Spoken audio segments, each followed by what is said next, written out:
बिस्मिल्लाहिर्रहमानिर्रहीम। Hello student, कैसे हो? आज हम class 10 biology chapter number 1 lecture number 6 करेंगे। लेक्चर नंबर 6 हमने पहले लेक्चर नंबर 5 में जो है वो रेस्पिरेटरी डिसऑर्डर शुरू की थी। इसमें हमने पहले ब्रोंकाइटिस को पढ़ा था। अब इस दूसरी डिजीज़ को पढ़ेंगे। दूसरी डिजीज़ जो टॉपिक है वो ये है emphysema.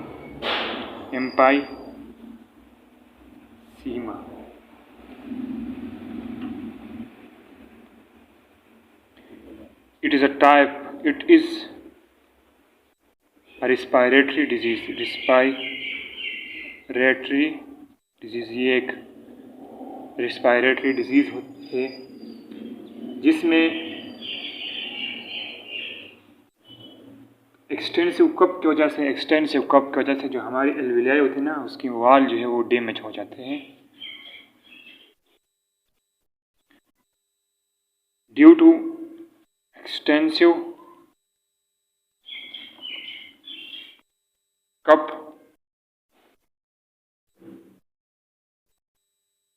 walls of alveoli are damaged, यानी कि एक्सटेंसिव कप की वजह से जो हमारी एल्विलाई होती है ना, जिसमें गैसियस एक्सचेंज होता है, उसकी वाल डैमेज हो जाते हैं। इसका सबसे बड़ा काज जो होता है ना, इम्पोर्टेंट काज इसका एनवायरमेंटल पोल्यूशन है। Environmental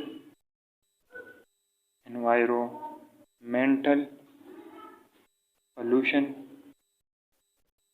is the cause of it। यानी कि एनवायरमेंटल पोल्यूशन जो होता है ये एम्फाइसीमा का सबसे बड़ा काज है। सिगरेट स्मोकिंग जो है वो भी, cigarette smoking is the cause of this disease also। यानी कि सिगरेट स्मोकिंग भी इस डिजीज़ का जो है वो काज है।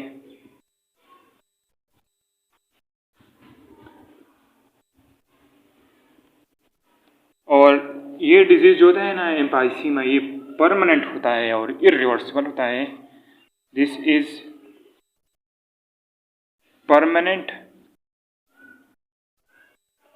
And irreversible. यानी जब किसी को ये बीमारी हो जाता है तो वो परमानेंट हो जाती है, और वो जो इस एम्फाइसीमा की वजह से जो जगह ख़राब हो जाती है तो वो रिवर्सिबल फिर नहीं होता। हालांकि इस बीमारी के साथ हम एक ही चीज़ कर सकते हैं, हम इसके लिए कोई ना कोई चीज़ जो है वो इस्तेमाल करते हैं, या जो इसकी काजेज़ जो होते हैं ना, स्मोकिंग, अगर हम वो स्टॉप करें, अगर हम वो छोड़ें, तो ये जो एम्फाइसीमा है इसकी ये जो है वो जिस जगह को ख़राब करते हैं वो स्टॉप भी हो जाएंगे।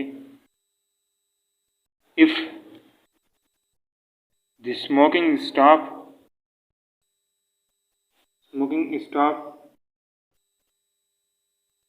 is reduced or stop, then further damage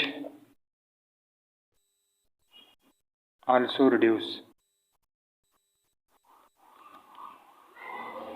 ये था एम्फाइसीमा। इसके बाद जो है अगला टॉपिक जो है वो निमोनिया है। निमोनिया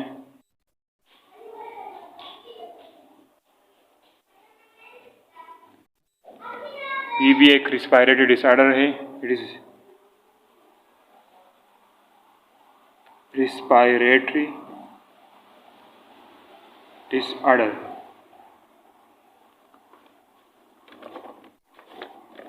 ये भी एक रेस्पिरेटरी डिसऑर्डर है।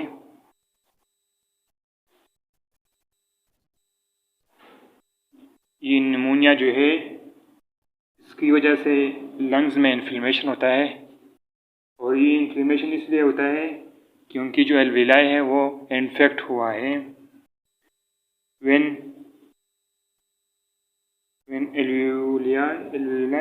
alveoli is infected, then there is inflammation in lungs। जब निमोनिया की वजह से एल्वेलाई इन्फेक्टेड हो जाता है तो इसकी वजह से जो है वो लंग्स में इन्फ्लेमेशन भी होता है। और जब निमोनिया खास होता है तो एल्वेलाई जो होता है वो पस से फिल्ड हो जाता है। पस ये झिल्ली सब्सटेंस है जो इन्फ्लेमेशन के दौरान जो है वो पैदा होते हैं।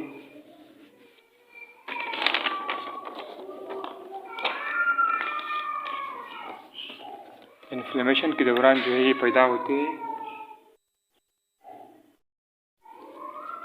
और निमोनिया जो है ये वायरस से और फंजाई व बैक्टीरिया से काज होता है। It is caused from fungi, bacteria, virus. ये फंजाई से, बैक्टीरिया से और वायरस से काज हो जाता है।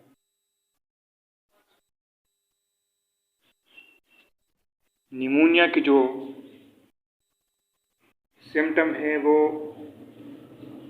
कोल्ड है, स्नीजिंग है, सोर थ्रोट है। इट्स सिम्टम आर कोल्ड,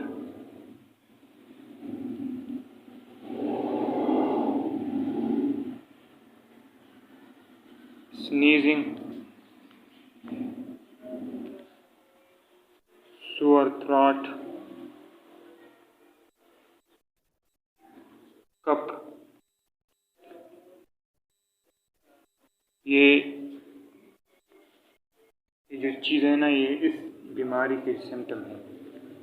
इसके साथ साथ हाई फीवर भी इसके साथ होता है। हाई फीवर भी इस बीमारी के साथ जो है वो होता है। कम से कम 104 फ़ारेनहाइट तक होता है। और स्प्यूटम जो है, कफ जो होता है वो स्प्यूटम के साथ होता है, बलगम के साथ, विथ स्प्यूटम प्रोडक्शन। वो जो कफ होता है ना, वो स्प्यूटम बलगम के साथ होता है। इसके बाद जो डिजीज़ है वो है आस्थमा।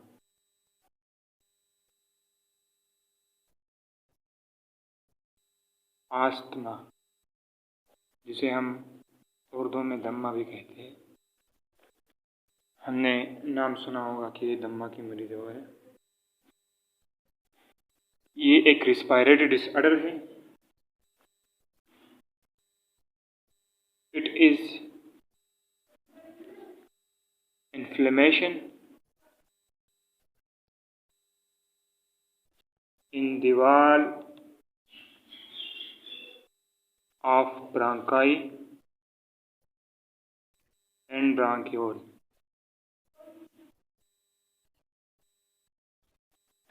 आस्थमा जो है ये ब्रांकाई और ब्रांकियोल की वॉल्स में जो इन्फ्लेमेशन होता है उसे हम आस्थमा कहते हैं। इस बीमारी के दौरान, during this disease,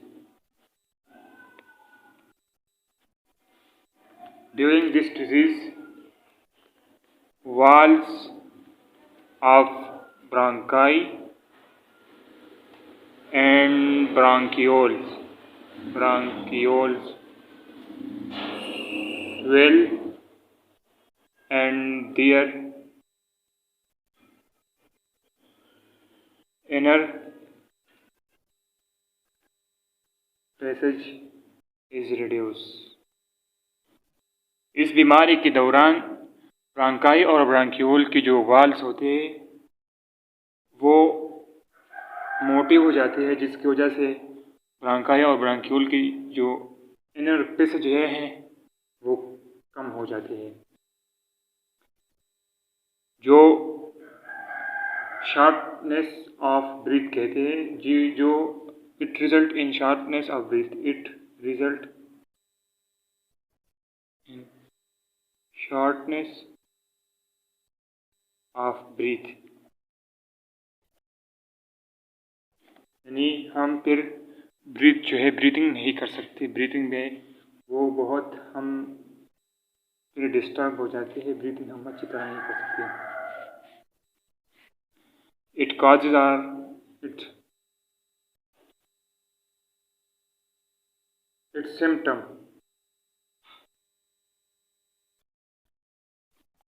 are shortness of breathing,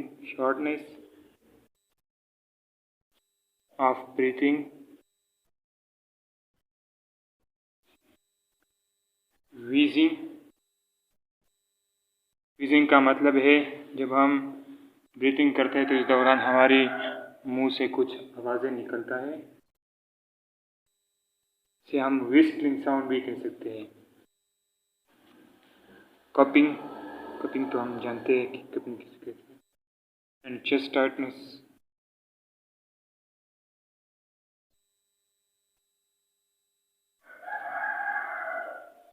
और जो सीना होता है वो कुछ अलग सी बिहेवियर करता है।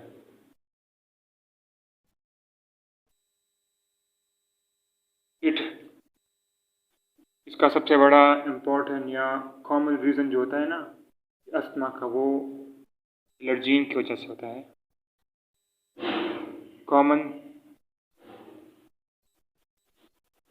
Reason of asthma is allergen. Allergen हम उस कंपाउंड को कहते हैं जो एलर्जी काज करता है, जिसमें हम पोलन भी ले सकते हैं। पोलन, कोल्ड, स्मोक एक्सेट्रा, इस तरह बहुत सी चीज़ें जो एलर्जी काज करता है।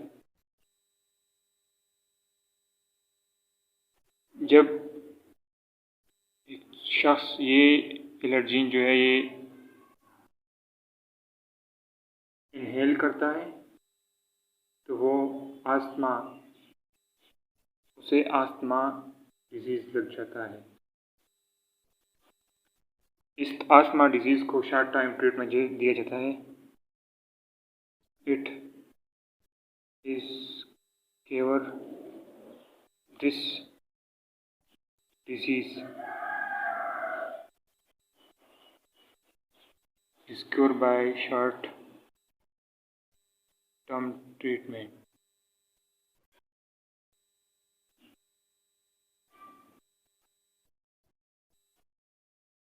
short term treatment,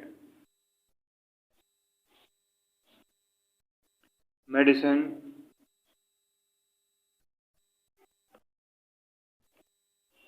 which contain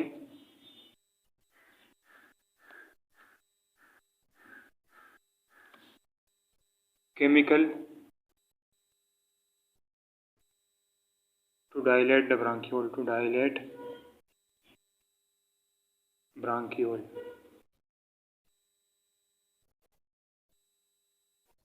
और ये ब्रांको डायलेटर जिसे हम कहते हैं, ब्रांको डायलेटर इनहेलर के ज़रिए जो है वो दिया जाता है। हम जिसे स्प्रे के ज़रिए भी दिया जाता है। इसके बाद जो टॉपिक है वो अगला डिजीज़ जो है वो 5वां नंबर डिजीज़ और आखिरी डिजीज़ होता है ना, आखिरी नहीं है लेकिन इस कोर्स में जो इस किताब में जो आखिरी डिजीज़, रेस्पिरेटरी डिजीज़ में जो आखिरी डिजीज़ है वो है लंग कैंसर।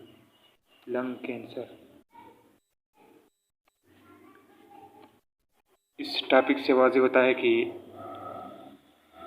वो कैंसर जो लंग को लग जाती है उसे हम लंग कैंसर कहते हैं।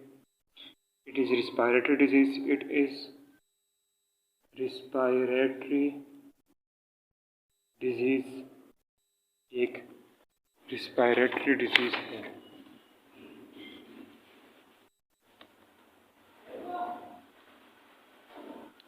और ये this disease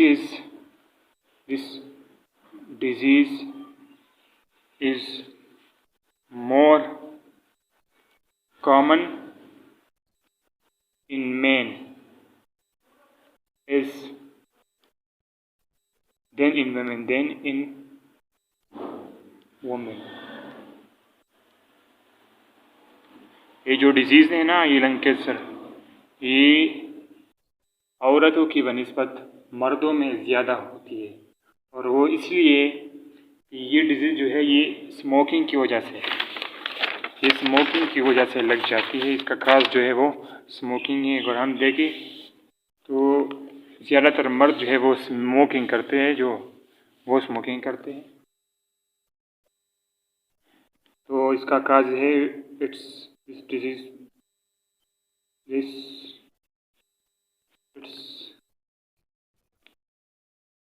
causes are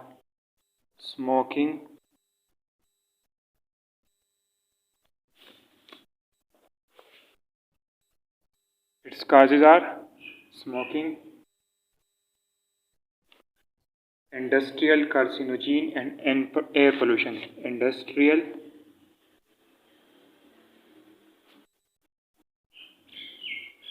carcinogen and air pollution, यानी कि इस डिसीज़ की जो काजेज़ है वो तो एक तो स्मोकिंग हो गया, दूसरा इंडस्ट्रियल कार्सिनोजन, यानी वो प्रोडक्ट जो इंडस्ट्री में बनाई जाती है और वो कैंसर काज करते हैं, उसे इंडस्ट्रियल कार्सिनोजन कहते हैं। और ये जो है ये एयर पोल्यूशन है। एयर पोल्यूशन की वजह से भी ये लंग कैंसर जो है वो लग जाता है। इसका इस डिजीज़ की जो काजेज़ होते हैं वो कफ विद स्प्यूटम, ब्रीथलेसनेस है एंड प्लूरा, चेस्ट पेन है।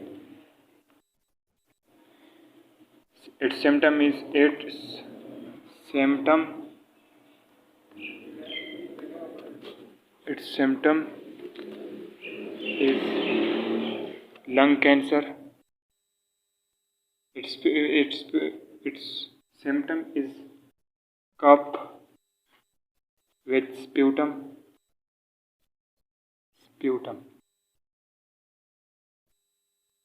breathlessness है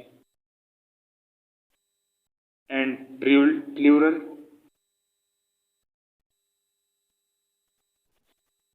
chest pain।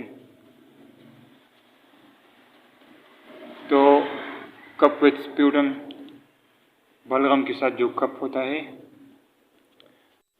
शार्टनेस ऑफ ब्रीथनेस यानी हवा को अंदर ले जाने में जो है वो तकलीफ़ होंगी, और प्लूरल चेस्ट पेन यानी सीने में दर्द होगा।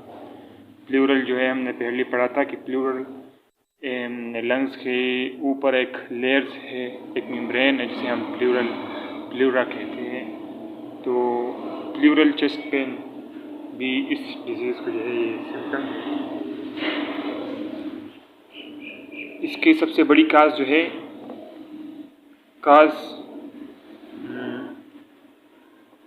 main cause of this disease is carcinogen। और वो कार्सिनोजन जो which is used in tobacco, यानी वो कार्सिनोजन जो टोबैको में इस्तेमाल हो जाते हैं।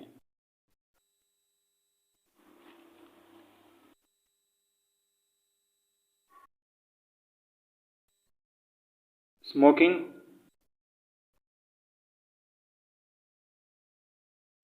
is the main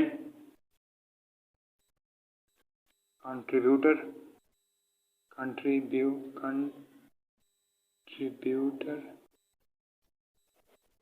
to lung cancer, यानी लंग के कैंसर में है जो स्मोकिंग का अहम किरदार अदा, यानी स्मोकिंग की वजह से लंग कैंसर लग जाती है।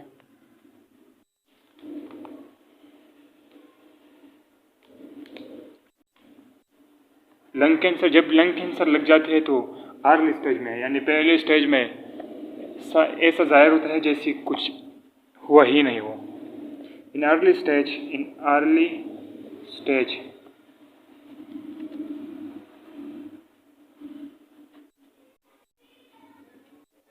lung cancer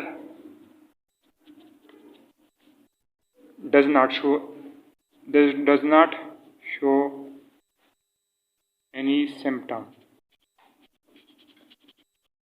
यानी पहले स्टेज में लंग कैंसर जो है वो कोई काज जो है वो शो नहीं करता।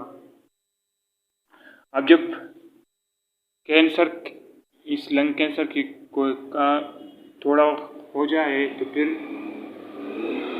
ये स्प्रेड हो जाते हैं। It's spread in advanced stage. जब हमें पता चलता है कि मुझे लंग कैंसर हुआ है तो फिर ये कैंसर फैल चुका होता है, फिर ये इनक्यूरेबल होता है। It is incurable in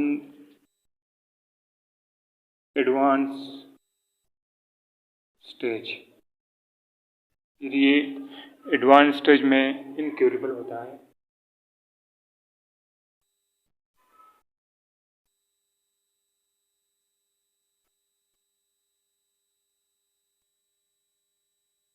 treatment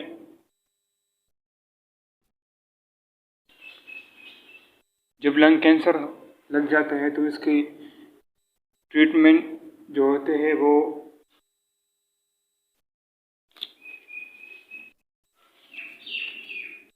treatment of advance stage include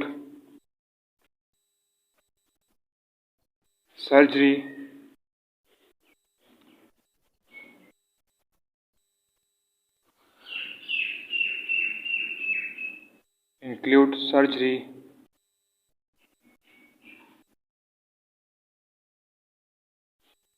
chemotherapy and radiation therapy. Chemotherapy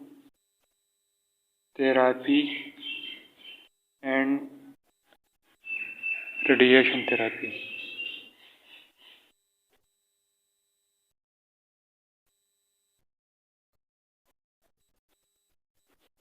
तो रेस्पिरेटरी डिसऑर्डर 5 थे जो हमने डिस्कस की। इसके साथ साथ हमारा बायो का जो पहला चैप्टर है वो भी ख़त्म हुआ। इसके बाद हम दूसरा चैप्टर शुरू करेंगे। दूसरा चैप्टर जो है वो होम्योस्टेसिस है। इस तरह पहली चैप्टर में हमने लेक्चर जो है वो 6 लेक्चर की, इस तरह दूसरी चैप्टर में हम भी फिर लेक्चर 1 इस तरह शुरू करेंगे। तो प्लीज़ हमारी वीडियो देखने के बाद हमारे चैनल को ज़रूर सब्सक्राइब कीजिए ताकि हमारी अगली वीडियो आप तक ज़रूर पहुंच सके। शुक्रिया।